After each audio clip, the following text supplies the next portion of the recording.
Test, test. Can you hear me? It's working? Okay. So I'm not here to talk about Bitcoin. I'm here to talk about something that I noticed from my time here that a lot of people weren't talking about within the context of Bitcoin, which is physical security. Okay. The role of power projection in society, the role of warfare in society, and how technologies, proof-of-work technologies like Bitcoin could impact that.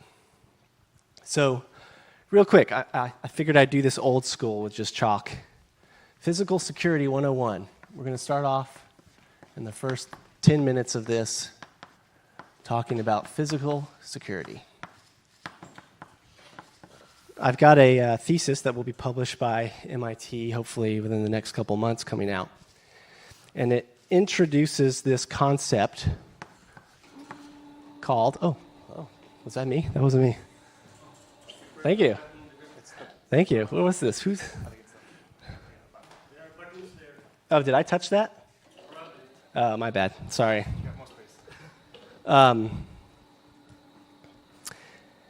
Every organism, every organization, every person, every polity or group of organizations can be physically attacked.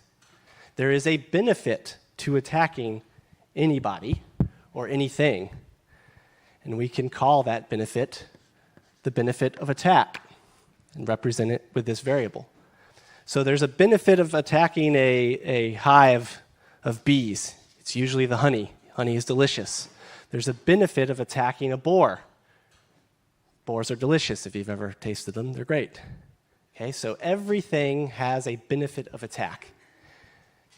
If you want to keep yourself secure, you're going to have to impose a cost of attacking you. Everything also has a cost of attack. So the cost of attacking a boar is you're going to get gored, or you're going to have to try to not be gored. The cost of attacking a beehive is you're going to get a lot of bees stinging at you. Okay? So nature optimizes itself to figure out how to reduce its vulnerability, or how to secure itself by imposing a physical cost on those attackers. If you divide the benefit of attacking something by the cost of attacking it, you get what is effectively the return on investment of attacking something, which we can call the benefit to cost ratio of attack. Okay, so if you want to be physically secure, it is your responsibility to reduce the benefit to cost ratio of attacking you. This is how all physical security works. Like I said before, you'll notice that nature optimizes itself to decrease the benefit of attacking itself, say you're a boar, for example, by growing husks or by becoming physically strong. You'll notice like the top survivors of nature are all mean looking. Have you ever noticed that? Like everything at the top of the food chain has pointy teeth, pointy claws, has a lot of muscles hanging from sturdy bones. Nature optimizes itself to impose a physical cost on its attackers in order to reduce its benefit to cost ratio of attack to make itself more physically secure.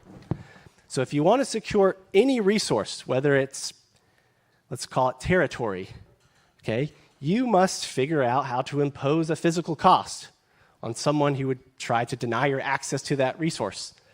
All nature does this, whether it's a single-celled bacteria fighting for space around a nutrient volume of volcanic undersea water vents or something like that, to entire nation states fighting for access to some part of the world.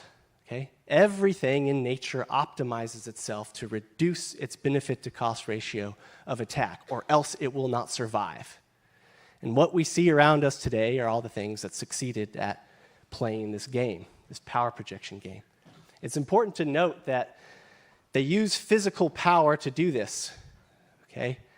It's not like nature is drafting policy and like writing laws to determine who has what territory, right? It's not like a lion makes a bargain with like a zebra and says, okay, we're going to have like this, we're going to settle this agreement, this property dispute using nonviolent mechanism. No, Everything's derived from power. The permissionlessness, the zero trust nature of nature is derived from the fact that everyone has free and egalitarian access to project physical power. Okay, so these are all important concepts to keep in the back of our mind because I feel like, especially having gone to school here for 2 years, this is kind of lost. We're a very civilized society.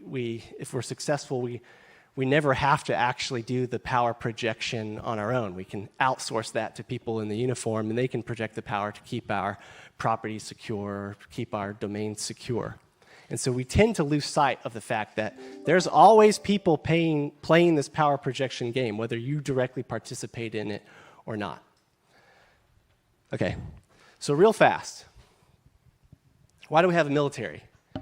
Okay, let's say humans figure out how to irrigate land. They make a nice, freshly irrigated farmland.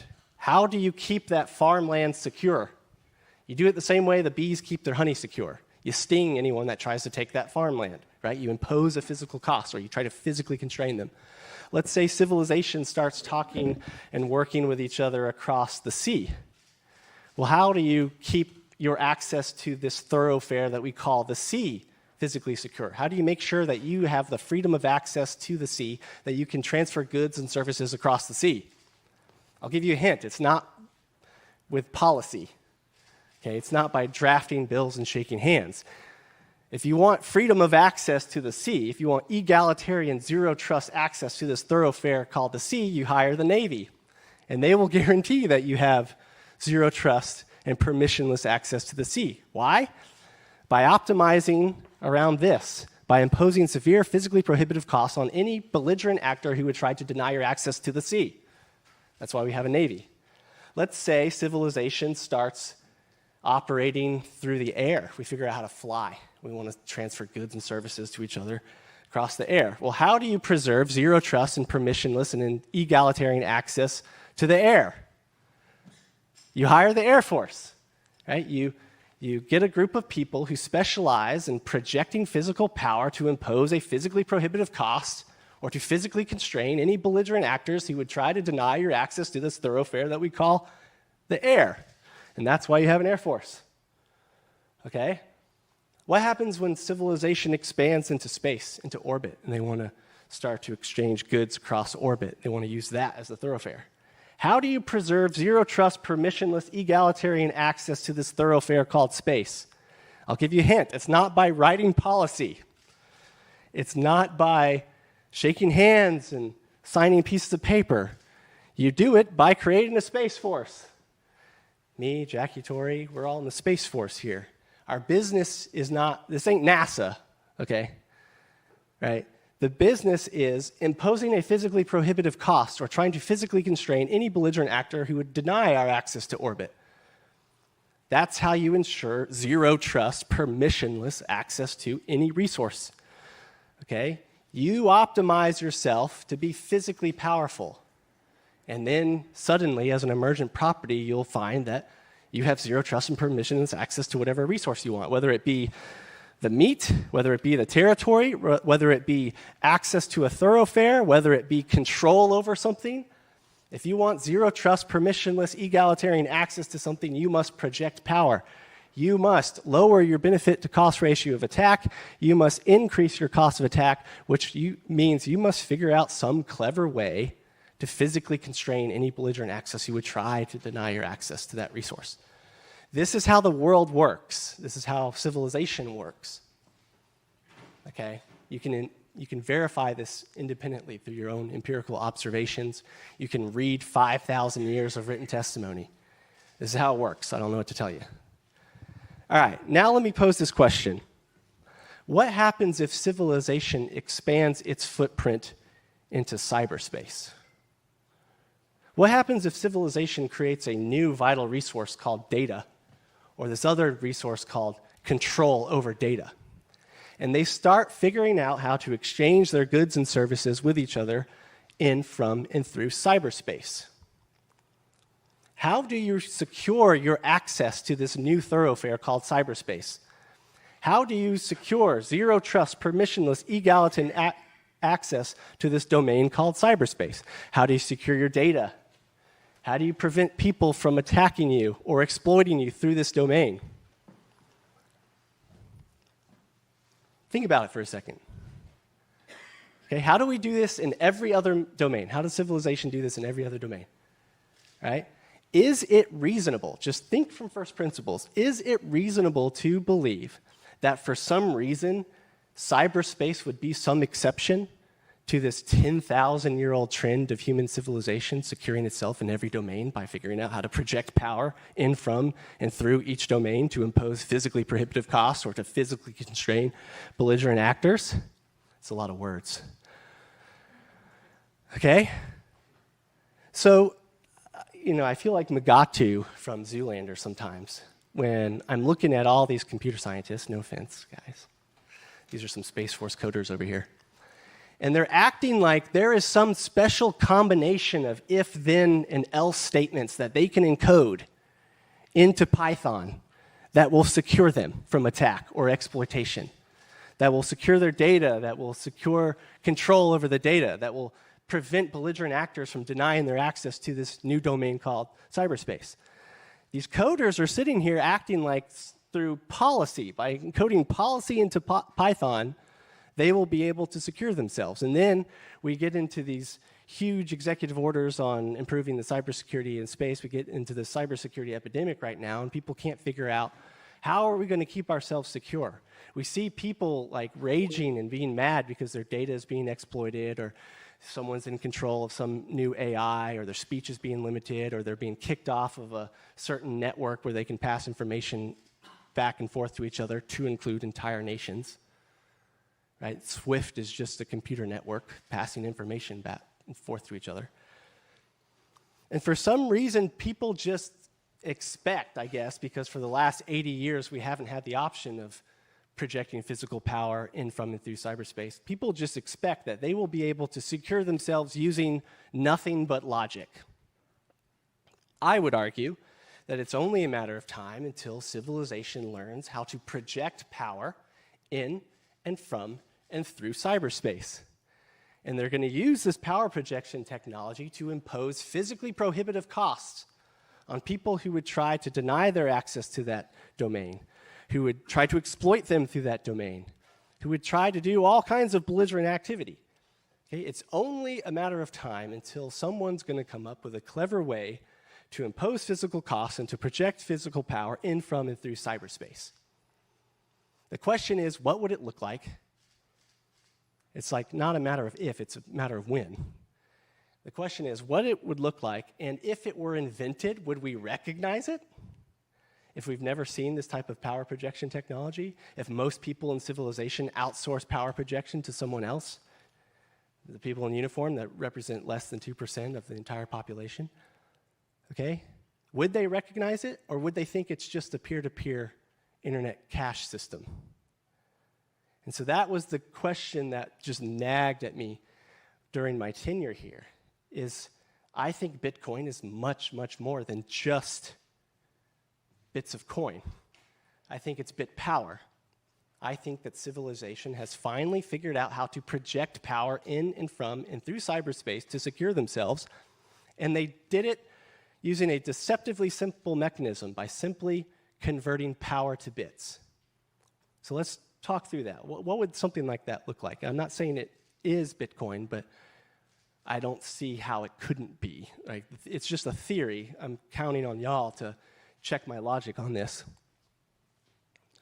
So if you need to impose, did I do that again? I did it again. Yep, okay. I totally meant to do that.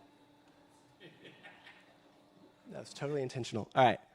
So if you need to project power, if you need to physically constrain someone in this new domain of cyberspace, it's a little tricky. Like the other domains are helpful because every other domain has like mass.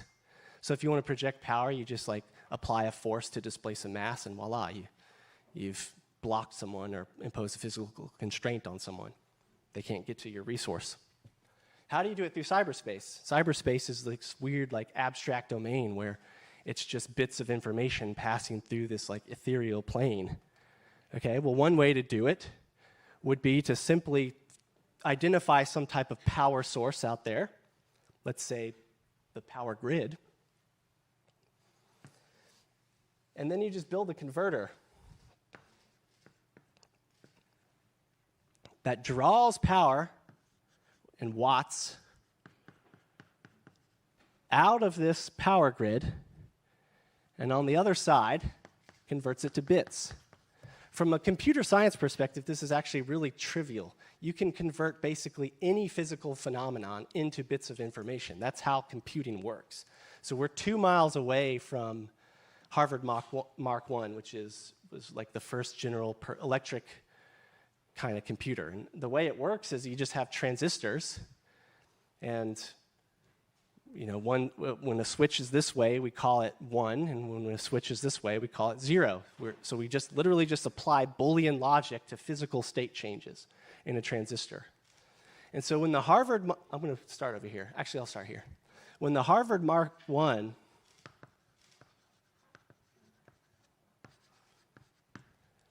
was created, all we did was figure out how to apply Boolean logic to transistor state changes. And from that point, for the last 80 years, engineers have been trying to optimize it so that you create, like, what is the cheapest and most energy efficient state change that you can create?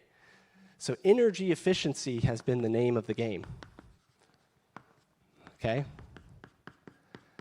And if you go around today, you have microprocessors. You have like barely any little electrons passing from one side of a floating gate transistor to another side. Or you have like photonic state changes where you're just applying Boolean logic to like phase, amplitude, wavelength changes in like just tiny levels of light.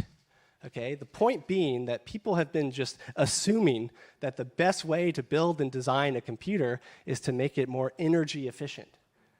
And we've just been marching down this path of making cheaper and cheaper and cheaper to produce bits of information, right? But if we are aiming to, up here, if we're aiming to increase the cost of attacking us through cyberspace, then we're going to have to march this way. Instead of endeavoring to build the most energy efficient state changing mechanisms for our computers, we're going to have to endeavor to build the most energy expensive. Okay? Why? Because physical expense is the name of the game. The whole point is to impose a physically prohibitive cost on the transfer of bits or the control over bits. Okay, why are we doing this? Because in every domain, that's how physical security works. In every domain that goods and services are passed in from through these thoroughfares, the only surviving way of securing those things is by imposing physical constraints, by imposing physically prohibitive costs. So we're going to have to create a physically expensive computational system where it's actually difficult to transfer bits, or it's difficult to have control over those bits, all for the sake of reducing the benefit to cost ratio of attacking or exploiting those bits. It's actually pretty simple. Von Neumann, the guy who invented general purpose computing, he actually describes this in his paper. He's like, at the time you had these state-changing mechanisms here, okay, these state machines, which we now call computers. And then you apply Boolean logic to that, okay? These days we have assembly language and general-purpose language on the tech stack. But he said if you want to keep this secure or you want to constrain this tech stack, you got two options. You can encode logic into the machine language or into the assembly language or into the general purpose language. That's what we try to do right now to keep our stuff secure. We try to find some magical combination of if then else statements to keep our stuff secure. Or you can just physically constrain the computer itself, the underlying state mechanism itself. All right? Physical constraints. Okay? So let's just assume, for the sake of argument, that this theory is correct. that one of the key missing ingredients for cybersecurity is the ability to physically constrain other people, computer information, and control over information in, from, and through cyberspace. We need a physical constraint protocol. We need a way for civilization to impose severe physical costs on belligerent actors, because no amount of logic is going to protect you against the systemic exploitation of logic. It doesn't make sense. The question is, okay, what should that protocol look like? How should it work? Who's going to use it? How would we recognize if it even is invented? So if you zoom back and you take all this into mind, you'll note that I think Bitcoin actually qualifies. I think this is what we're actually starting to see. I have a couple more minutes, so I want to make a couple points. We talk about the importance of decentralization. Okay? The question is, how do you achieve decentralization, and what specifically are you trying to decentralize? I think one of the key important points of decentralization is control. I mean, that's what you want to decentralize. You want to decentralize control over this protocol. You want to decentralize the ability to pass bits of information back and forth. Bitcoin is showing us that you can do that. You are decentralizing the special administrative privileges of writing the ledger. Why is that decentralized? Well, let's zoom back. Let's go back to these other domains. If you were to look at the Earth from space, you would notice that this is going to look terrible, but I'm going to give it a try. Like, that's kind of America, and then this like part comes down here, and then there's like Europe, and like, okay, all right? You'll notice that Earth has this like dry land, this dry surface area, okay? How do humans determine who gets to control that dry land? How do human polities determine control authority over this dry land? You'll note when you're like flying around that the world is not neatly partitioned into like, you know, with like these borders that like define exactly, you know, who gets control over whatever, right? It just looks like one big thing. But for some reason, human control over this dry land is decentralized. Why? I would argue that the reason why the control authority over Earth's dry land is decentralized is because humans have made it a habit to engage in a global scale physical power competition with each other over that control, also known as warfare. Okay? So the complex emergent benefit of warfare is decentralization of control over Earth's natural resources.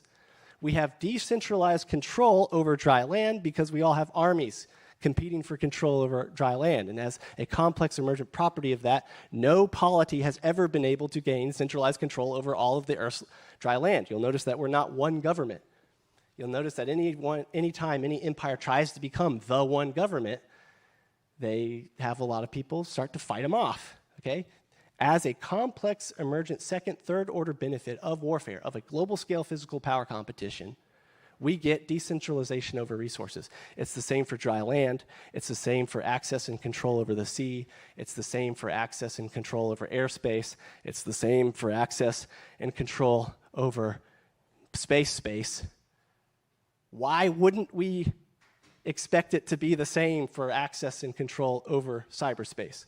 What reason can anyone tell me why we wouldn't need to engage in a global scale physical power competition for control over cyberspace, for control over our information, for control over, for the ability to pass information back and forth? Okay?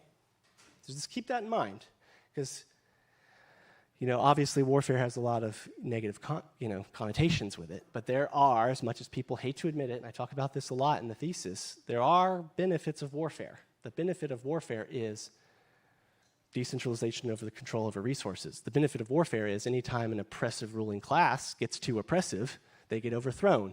The United States is a living testament to that. Okay? There is benefit of projecting physical power and imposing physical costs on each other. And if you figured out how to do this in cyberspace where there is no mass, then what you have effectively done is created a non-lethal form of warfare, a form of warfare that cannot cause fratricide. That is a good thing. So when I say Bitcoin is soft war, that's a good thing. We figured out how to decentralize control of our precious resources using the same function of warfare, but without having to cause fratricide. That is something to celebrate, in my opinion, not something to get all, angry about. So I wanted to leave that with you. Just keep that in your mind. Okay. What did I miss? There's a couple of things. Is there anything that I missed? So let's say, I know what I want to say. Let's say people invented a power projection protocol, a Softwar protocol, where they can compete for control over their data. Right? Let's say we finally get to a point where after 80 years of playing around this way, we learn that we're systemically insecure, and if we want to actually secure ourselves, we're going to have to figure out a way to make physically expensive computer. One way that you could do it is convert the entire global power grid into a state machine. Okay? You apply Boolean logic to those state changes. So you create a deficit of large amounts of physical power, and in exchange for filling that deficit, you convert or create a bit of information. That's precisely what Bitcoin does. Okay? It draws power out of this global state mechanism. It converts it to bits. It sends it into the existing version of cyberspace. What you do with those bits, that's up to you. Okay? Bits of information can represent any kind of information, to include, but obviously not limited to, financial bits of information. So if you want to call those bits financial information and name this protocol after your first widely adopted use case, then sure, yeah, call it Bitcoin. Right? Coin. But we have to remember that these words are just arbitrary. Okay? That those bits of information that store your cat pictures and your emails, we call it a cloud. Right? With that infrastructure that we call it a cloud, but it's not really a cloud. That's just how software people chose to describe the thing. Okay? So yeah, we can call this system Bitcoin because we are using our super secure bits as financial information as its first use case, but that doesn't limit this system to only being used for financial information. We have to think bigger picture. When ARPANET, when TCP/IP was first created, it was for ARPA, Advanced Research Agency, now known as Defense Advanced Research Agency, okay? It was called ARPANET because the only information passing across TCP at the time was Advanced Research Agency information, okay? We had to learn, actually, once you figure out how to transfer bits of information across cyberspace, that's actually useful for all kinds of bits of information. So we probably shouldn't just call it ARPANET. We should just call it a generic term like Internet. And back in the 70s, if you tried to explain this to people, they might have been like, weird. Who is this guy? So here I am in this awkward position of being the guy that, has to talk to people and tell them, hey, we could have very well invented a new base layer of architecture of the internet here. Where everyone else was trying to build towards energy efficiency, the Bitcoiners, marched in the opposite direction and deliberately produced an energy-intensive state mechanism for the purpose of security, for the purpose of increasing the cost of attacking you and exploiting you, for the purpose of imposing physical constraints, because that's the only way to do it. Okay? We converted large sums of real-world physical power to bits so we can project power in from and through cyberspace. I would argue that the more technically correct term for this protocol would be bit power, because we're literally just converting power to bits, right? Pulling watts out of the environment and digitizing it, and then passing that information across cyberspace. Okay? And it just so happens to be the case that a first really good use case of bit power, of power converted to bits or physically expensive bits of information, i.e. very secure bits of information, it just so happens to be that a first obvious use case of this is for financial information. Okay, and so for whatever reason, we've adopted the habit of calling it Bitcoin, just like we first called the internet ARPANET, just like all these other reasons. So just try to keep that in your mind here, because I think that Bitcoin is grossly undervalued if this is correct. Okay? If it is true that society has just figured out a way to project power in from through cyberspace to secure our data and our control over our data in this new domain, If this is the architecture to do it, and if it's being widely adopted across the globe to include entire nation states are now using this, then this is a way bigger deal than just Bitcoin. This is a way bigger deal than just peer-to-peer internet cash. This could transform how human civilization organize and train and equip and do business. Okay, this could revolutionize the theory of warfare, right? This theory of a bunch of people imposing physical constraints on other people in multiple domains to secure themselves and the resources they value. Okay, we may be transcending this concept of a nation state in the first place, because the thing about cyberspace, it doesn't care about like geographical boundaries. What I see is a bunch of people standing up, choosing to run this system, choosing to physically constrain people who are trying to exploit them through cyberspace. Okay, I see something that is a much bigger deal than just coin. That being said, obviously, if you create the most secure thing, if you create a completely new foundational architecture of the internet, which allows people to actually physically constrain each other to keep themselves secure, obviously a first great use case for that is to protect your financial information. Okay, but it wouldn't just be limited to that. And I think we're starting to see it with what you see with Nostr, with what you see with these other, all the work that we're doing on Lightning and stuff. Like, we're going to see this protocol used for far more than just financial use cases, and we have to prepare for it. And as the National Defense Fellow, my job is to basically tell the higher ups, hey, like, this is important. And the last thing I'll say, I'm almost out of time. This is the part where I have to remind, this is the good part, because I have to remind you that everything I'm saying here is my personal views and does not reflect the position of the Department of the Air Force or the Department of Defense. Okay, so just for the record, right? How do I say this carefully? I'll just say this. Bitcoin didn't cause a bunch of bankers to do fractional reserve lending. I think we can all agree about that, right? Bitcoin didn't cause a bunch of bankers to take too much leverage. Bitcoin didn't cause bankers to debase savers and to destroy the purchasing power of the currency, to bail out the bankers who are fractionally reserve lending and taking too much leverage, okay? Bitcoin didn't kick entire sovereign nations off of an international payment system. Okay, so we have to keep that in mind, right? If you're an architect of a financial system, then it's your responsibility to not motivate people to leave that financial system, which means don't debase them. Don't continue bailing out the people who are making the mistakes.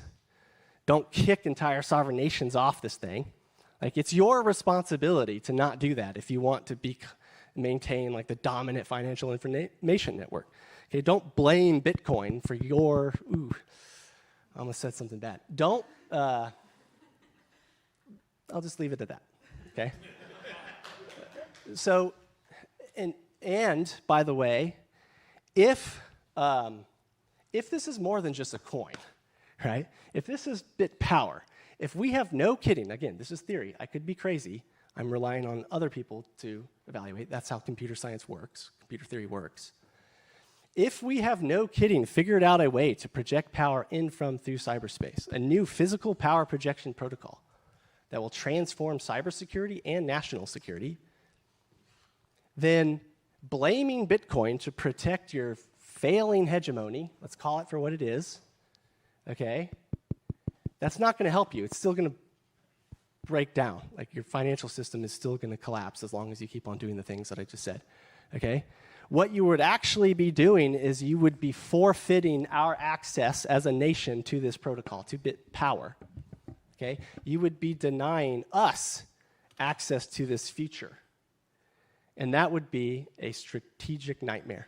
That would be worse than China burning their merchant naval fleet because it threatened the existing power class, in my opinion. That's if this is true. Again, could be crazy, and again, this is only my personal views. These are what I recommend based off my research.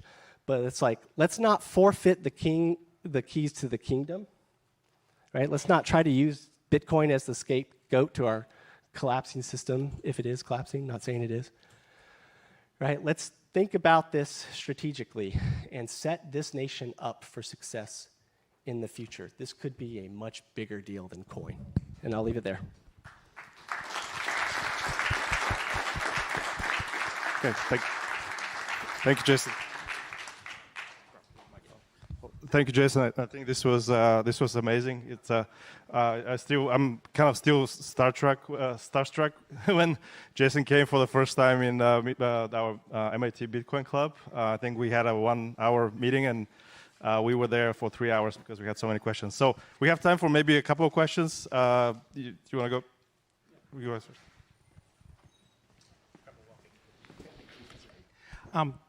That was interesting. I have some issues with your facts, so it doesn't really weaken your case. I think you, I'm sorry, I have some trouble with your facts. I think you ignored most of evolution, what you say. However, maybe it works for human populations. Certainly, Satoshi had the energy expense as a benefit. So I agree with your basic idea.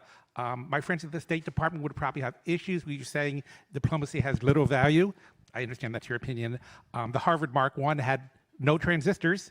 It was 2.5 tons of relays and rotating shafts, none of which weakens your argument. It'd just be good to have your introduction stronger. I think data are the new chattel, and I think this is really interesting for that. I'd like to just observe that if you have 1,000 immersive metaverse users, so in cyberspace, the total power for CGI quality immersive metaverse, 1,000 users is equal to 10 gigawatts, all Bitcoin mining. Just 1,000 users. I don't know how to fix that. I guess my question is, if I can mine for 10% less cost, 20%, 90% less cost, do I win? Let's say you're trying to protect a resource. You're trying to reduce the benefit to cost ratio of attack. Okay? You need that power to impose the cost. The cost that you're imposing is the wattage. Okay? So if you start marching down this path of trying to figure out how can we create a more efficient proof of work, then you're actually defeating the purpose of the protocol, because the entire purpose of the protocol is to impose more physically prohibitive costs, more wattage, right? That wattage is coupled to the special administrative privileges over the protocol. In this case, the ability to write the block is coupled to your ability to solve the hashing algorithm, so to go overcome that steep physical cost that you would have to overcome. So wattage is good. The energy usage is actually the primary value delivered function. Remember, we're reverse optimizing now. Instead of being an energy efficient compute state mechanism, you want to create the most energy expensive state mechanism. So the more wattage that proof of work uses, the better and more valuable it is as a physically constraining mechanism, right? As a way to impose severe physically prohibitive costs. So like this is my beef with like all these, and I know there's some clearly in the audience, is like if you're trying to go down this path of making a more efficient consensus mechanism, or a more efficient proof of work, or switching to proof of stake, then in my opinion, you don't understand the point, right? You don't understand physical security 101. That's why I started it this way, is we just have to recall that, okay? Like, does that make sense? Like if... Yeah, I'm talking about what if I make a tank as strong as anyone's, I can make it cheaper. Okay, yeah. So, yeah, that might be good, so you get better hash rates, right? That's definitely helpful. Sure, I mean, I can see kind of parallels to that with Bitcoin too, but you'll notice that like the way Bitcoin is designed is it doesn't matter how efficient your hashing system is. You're always chasing a fleeting horizon. That's why they have the difficulty adjustment. No matter how efficient you make your tank, no matter how efficient you make your mining mechanism, the protocol is just going to make it harder and make it harder and make it harder. And so there's this debate, like in the future, as our ASICs get super efficient, is Bitcoin as a whole going to be more efficient? Are we going to actually use less power? I would argue probably not, because the protocol is literally designed to increase the difficulty ad infinitum. So no amount of hashing efficiencies is going to get you there. But that's still up to debate. This is still early theory, right? All right, we are out of time, so one last question quickly. Sure. Quickly, if this unfolds the way you're describing it, for nation states, what's the role of the civilian for the people? Should they have this, or should it be accumulated by the nation state? This is why, if you've seen me online, I very much advocate for the Second Amendment protection of Bitcoin, because people, at least in America, have the right to physically defend the things they value, the resources they value. If I choose to call these bits my money or my property, okay, and I have created this, or I'm participating in this network that allows me to physically constrain anyone who tries to deny my access to that resources, I believe that is a very solid, there's a very solid constitutional right to do that. Okay, if I'm allowed to shoot someone who comes into my house and tries to take stuff, then I should be allowed to spend watts to protect someone from 51% attacking my information or trying to exploit my information. So the function of applying physical constraints to protect or secure your resources has changed. It's no longer force displacing masses as the exclusive way to physically defend your property. We have now clearly demonstrated a way you can do this electronically. Charges passing across resistors, still using watts. Okay, still imposing a physical cost and physical constraining anyone who tries to exploit you or take advantage of your property or steal your property, right? But we're doing it in a non-lethal means. So of course, people, individual citizens, at least in this country, ought to have the right to do that. Why would we expect that to be an exception? But then the question, the real interesting idea is well, what happens when entire nation state starts doing this too? And we don't need to theorize about that. It's actually happening.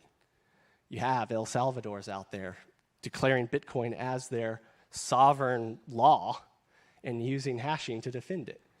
So these are questions that we need to start addressing real fast, because it's moving much quicker than I think a lot of people at the higher places are tracking. I know that's time. All right, thank you so much. Let's give another thanks to Jason. And and thank you for being the voice of the Bitcoin community in government. You really need that. Thank you.